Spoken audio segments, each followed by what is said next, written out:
So here we go with the second one. This is evidencing what Michael Masi did as race director. This was back in 2019, the second occasion whilst Michael Masi was race director, where he deployed the safety car and there were lapped cars in situ. It is the 2019 German Grand Prix. Charles Leclerc, it starts raining. Charles Leclerc skids off the track into the barriers and it causes a safety car. This is the moment that Charles Leclerc's red dot has become stationary in between turns 16 and 17. And Lewis Hamilton is leading the race. He is he's rounded turn 1. The cars behind Lewis Hamilton are the two brown dots of Romain Grosjean and Kevin Magnussen. They are in 13th and 14th position in this race. Okay, now here is a key. The only remaining runners are Stroll in 15th, Russell in 16th, and Kubica in 17th. So if you look at the cars that are lapped, Hamilton has lapped down to 12th. Kvyat is not lapped in 12th. So he's lapped 13th, Hamilton has. And you can see Kvyat, the blue dot, is ahead of Hamilton. So 13th, 14th, 15th, 16th, 17th have all been lapped. The other three cars are out of the race. I will show you what Masi does. I'm going to show you that he does that in accordance with the rules, and I will show you what I believe to be how he has interpreted the situation. Now, and again, we're relating it to sporting fairness as opposed to this notion of getting lap runners out of the way of the race between the leaders. All right. Now, look who the leaders are in this race. We have got Lewis Hamilton is leading. You've got Leclerc is now out of the race. Bottas is second. Verstappen is third. Hulkenberg is fourth. He's showing fifth, but obviously Leclerc's out. Stroll is back here in 15th place, but he is behind Hulkenberg. Right. So a key thing to look at is data view. And on data view, it says Stroll. It's not even registering the fact that Hamilton has got past Grosjean and Magnussen. So there must be a lag between data view updating. But Grosjean and Magnussen have been lapped. But Stroll is here. Russell is there. Kubica. Stroll is best part of 35 seconds behind Magnussen. Russell a further 10 seconds back. Kubica a further 10 seconds behind that. Okay, so that is quite key to this specific event. The three cars, 15th, 16th, 17th, are 35 seconds, 10 seconds, and 10 seconds back from the car that they were previously challenging. All right, so 15th is nearly 35 seconds behind 14th. Okay, he's a lap down because the leaders passed him, but the time differential is 35 seconds back from Magnussen. Okay, Magnussen now has been lapped because you can see from tracker view that Hamilton is ahead of them, but it's not actually showing that explicitly like that. Or there might be that Hamilton's struggling with the wet conditions and them positions are interchanging. But it does appear on tracker view that Hamilton is ahead of those two brown dots. See, right there. Anyway, let's play it through. You'll see the Leclerc red dot remain stationary and the safety car will deploy. And I've turned all the volume down. I'm just going to talk over it and show you what's going on, and in the hope that this doesn't get blocked due to copyright. If there's no volume saying from F1 TV, Sky Sports commentary, hopefully you can see the visuals, but we'll see. I'll only know on upload of this. So for some reason now, one of the brown dots seems to have gone ahead of Hamilton. So whether he is, again, sliding around in the wet conditions, maybe has slid off track, maybe made a mistake, and one of the brown dots has gone by him. But this is what is happening. What we need to look at is on the right-hand side of the screen, this list of positions. It's now flashed up Leclerc as being out. Okay, so soon he'll move down to the bottom as all the other cars try. But Albon, pit. Look who, as the drivers start pitting. This is a wet race. The drivers are changing onto intermediate tyres. They're slipping around all over the place.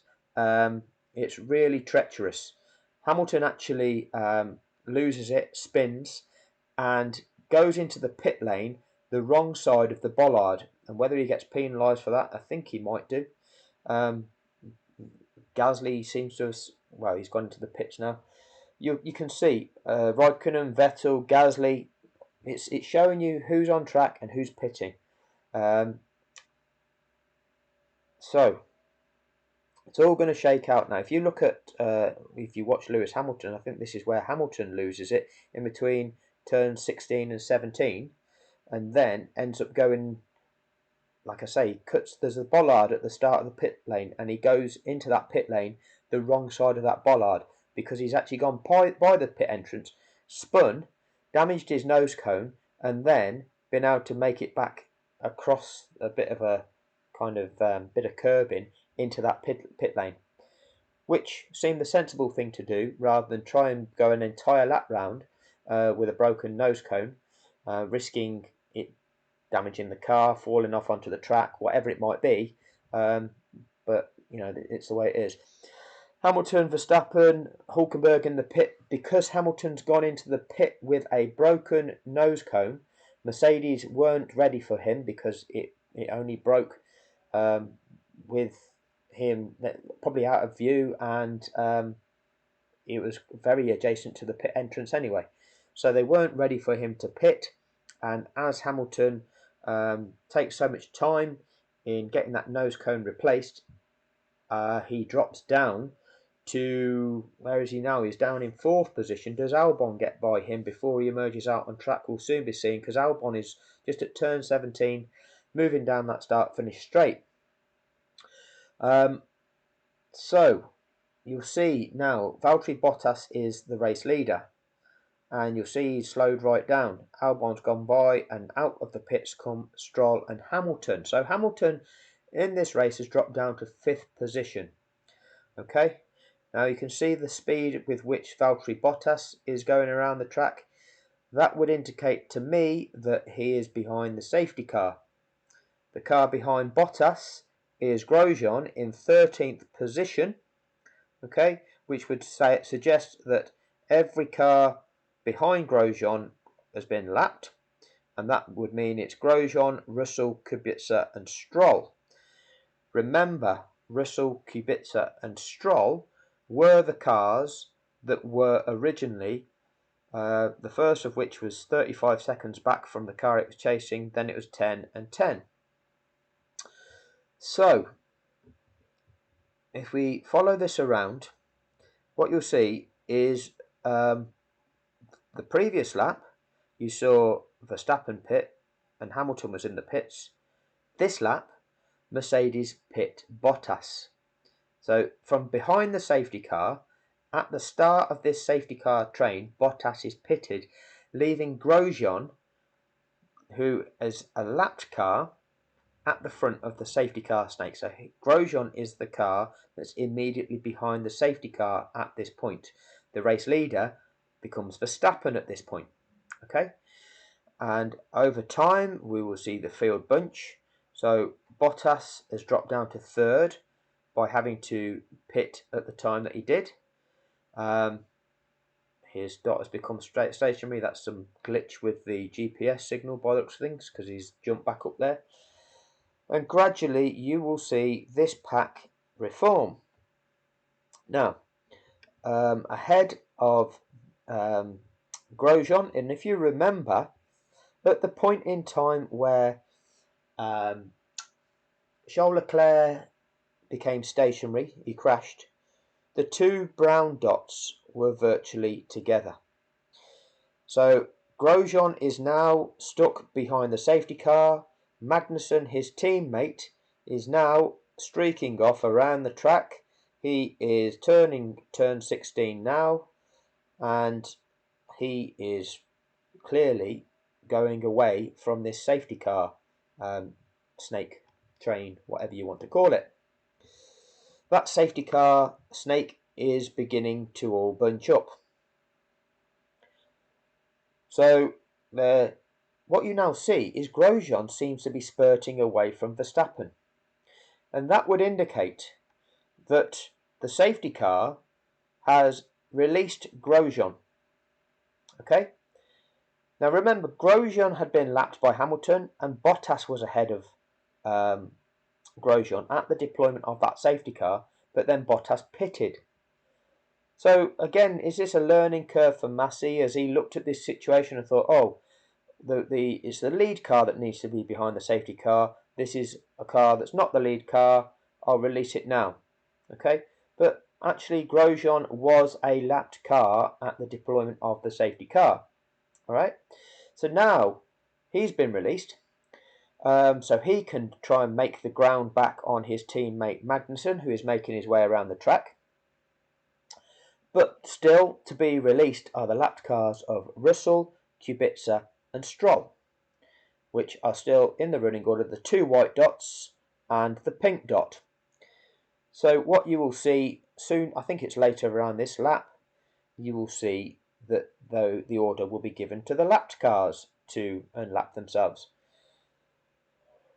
Hopefully you're monitoring the positions of these dots as they're going around, and you're seeing how these released cars are kind of going away from the safety car and gradually catching the back of the pack. It takes some time. It depends.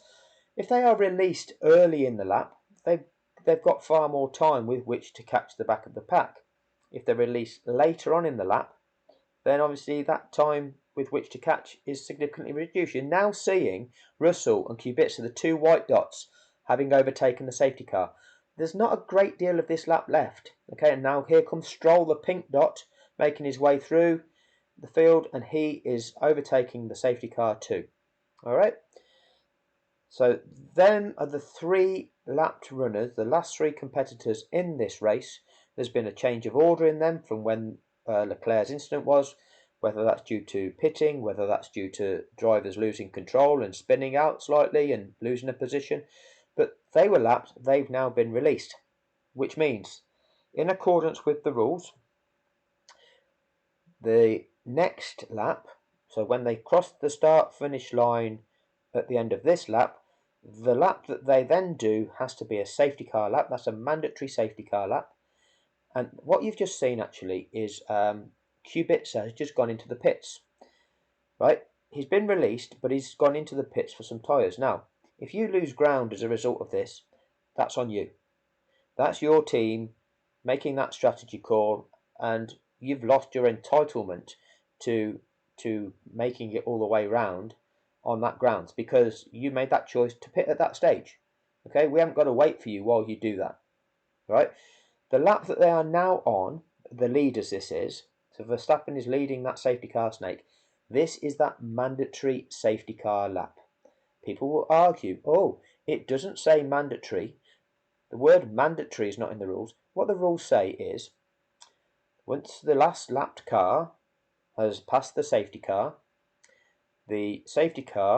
will return to the pits at the end of the following lap. Okay? People are pretty much off by heart with them words and those rules. And that's pretty much exactly what it says. Now, which means this is that following lap, that mandatory lap that must be completed behind the safety car. And what that is doing, it is giving these released cars the chance of making it around the track to try and link up with the back of the pack. Now, Brundle and Crofty say it's to get them out of the way of the race.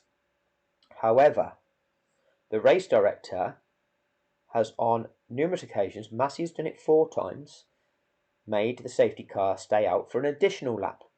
Okay, he did that in Spain 2019, he did it in Brazil 2019, he did it in Sakir 2020, he did it in the Emilia-Romagna 2020. I've done videos about that. No, not Emilia-Romagna, Eiffel 2020. So Masi's done that with an extra lap, and he's ensured that the released cars made it around the track. Now, they are going to go racing at the end of this lap. Look at the way most of the field has bunched. They're one behind the other in the correct order with about half a second between each competitor. The only three that aren't are the three released cars. Now, one of the cars was Magnussen, but that was a lapped car, okay? Bottas and Hamilton had lapped it. It only became unlapped when Bottas went into the pit. Now, I'm going to stop it here. These cars have had all the chance to bunch. These three haven't. Now, this is where the race director's discretion comes into it.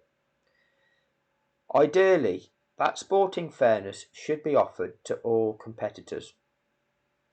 All competitors. And what you saw in the first 8 installments that I've done of the safety car for dummies is that Charlie Whiting appeared to keep that safety car circulating until the field was fully bunched up, one behind the other, in the correct order. And that could mean that that safety car was lapping for two laps beyond the lap in which the lapped cars were released. And clearly the FIA, the sport, has looked at this over the years and have said this seems to be taking a lot of time out of the race.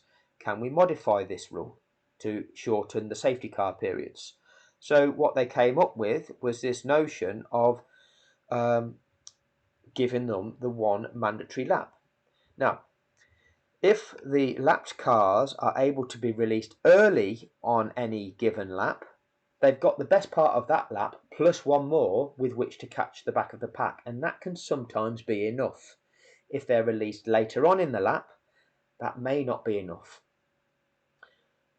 If the race director feels that that leaves the race in a situation which has compromised the sporting chances of some of the competitors, he has the discretion to keep that safety car out on track and make it do another lap to enable the lapped runners to actually fully catch the back of the pack. And as I say, he's done that on 4 occasions.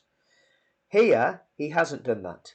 He has just let them go racing again at the end of that one mandatory lap. But here is the key.